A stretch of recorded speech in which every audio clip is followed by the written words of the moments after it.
Digital পদ্ধতিতে কোনো chain, pin, গুনিয়া, divider, scale, table, rubber, pencil, লগি বা একর কম্ব প্রয়োজন হয় না।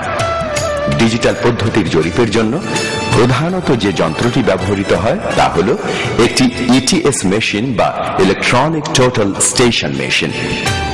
এই জরিপের জন্য কোনো স্কেল নিরূপণ প্রয়োজন হয় না।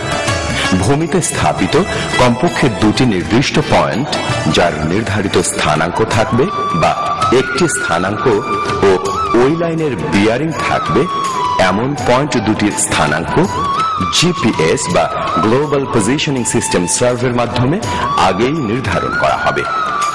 এর উপর ভিত্তি করে জরিপি এলাকায় ইটিএস মেশিন দ্বারা ট্রাভার্স সম্পন্ন করে এই সময় ক্যাডাস্ট্রাল ডেটা সংগ্রহ করা সম্ভব হবে।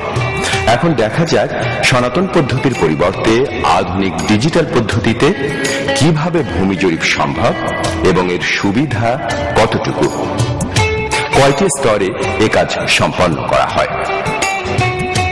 যে অঞ্চলে জরিপ হবে ওই অঞ্চলের কাছাকাছি পূর্বে স্থাপিত কমপক্ষে দুটি জিপিএস পয়েন্ট থেকে জরিপ এলাকায় সুবিধাজনক স্থানে জিপিএস পয়েন্ট বসাতে হবে, যার জন্য প্রয়োজন হবে কমপক্ষে এ কাজের জন্য নির্ধারিত পরিমাপের বিশেষ ধরনের কংক্রিট খুঁটি।